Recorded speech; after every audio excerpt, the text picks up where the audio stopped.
কি অবস্থা সবার? গরমের সবাই আছো না গেছো?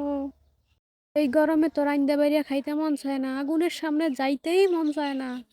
এর লেগে আমি লয়ে আইলাম আগুন ছাড়া রান্না। ল দেখাই। বাইরে কি গরম রোদ দেখতাছো, এনেই হইব আসল খেলা। রাতে দেখতাছো আস্তে একটা মুরগার ডিম। মুরগাটা একটু আগে পাললো ডিমটারে, মার লগে যুদ্ধ করে মুরগার ডিমটা লয়ে আইলাম। তোমাকে বাজা দাহামো দিক্কা। তারপর লয়ে লইলাম একটা স্টিলের থাল। আঙ্গ ঘরে কিন্তু কড়াই মরাই আছে বাপু। তো স্টিলের থালটা গরম হইব তাড়াতাড়ি, এর লিগা স্টিলের থালটাই লইলাম। তারপরে যাইতাছি গা রোদে দিতে থালটা রে গরম করতে। ওই যে দুয়ারের পাকাটার উপর রাইখা তারপর আমি কিছুক্ষণ উপরে এসে বইসা থাকুম। 5-10 মিনিট লাগবো গরম হইতে পুরাপুরি।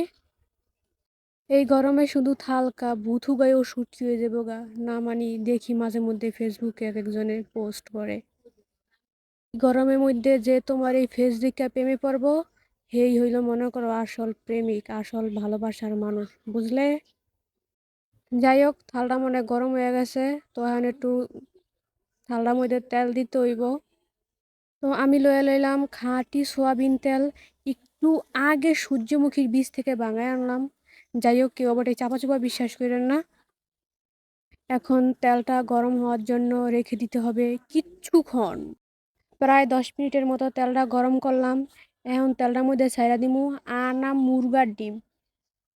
ডিমটা ভাঙতাছি ভাঙতাছি ভাঙতাছি ভাঙতাছে না, এই ভাঙ্গা গেছে। নে এবার দিয়া দিলাম। এই আপনারা দেখতে পাচ্ছেন ইতিমধ্যে ডিমটা দিয়ে মনে একটু সাদা সাদা হয়ে যাইতেছে গা, আপনার জন্য দেখতে পারতেছি না। হ্যাঁ, এই যে সাদা সাদা হয়ে গেছে, প্রায় হয়ে যাবো গা ডিমটা। দেখছেন কি পরিমাণ রোদ, আমার ডিম ভাজা হয়ে যাইতেছে গা। একটু লবণ দিয়ে দিলাম স্বাদ বাড়ানোর জন্য। ফাইনালি ফাইনালি ফাইনালি আমার ডিম ভাজা হয়েই গেছে, দেখছেন গাইস। রোদের তাপে ডিম ভাজা ফেললাম কিভাবে, গ্যাস বাঁচাই দিলাম, লাড়কি বাঁচাই দিলাম। কোনো আগুনের কোনো ভেজাল নাই, কোনো গরমের ভেজাল নাই। এখন শুধু ডিমটা খেয়ে দেখার পালা যে কেমন হইলো খাইতে। আমি এক হাত দিয়ে ভিডিও করতেছি আর এক হাত দিয়া ডিমটা ভাজতেছি। আপনারা আবার ভাইবেন না যেন আমি এটা চেঞ্জ করে রান। ফাইনালি কিন্তু আমি ডিমটা খাইয়েই নিলাম। আর এক কথায় সেই স্বাদ, সেই স্বাদ, সেই স্বাদ। রোদের তাপে ডিম ভাজার একটা মজাই আলাদা, সেই স্বাদ। সবাই কিন্তু একবার ট্রাই করবেন। ট্রাই না করলে বুঝতেই পারবেন না আসলে কতটা মজা, সেই স্বাদ।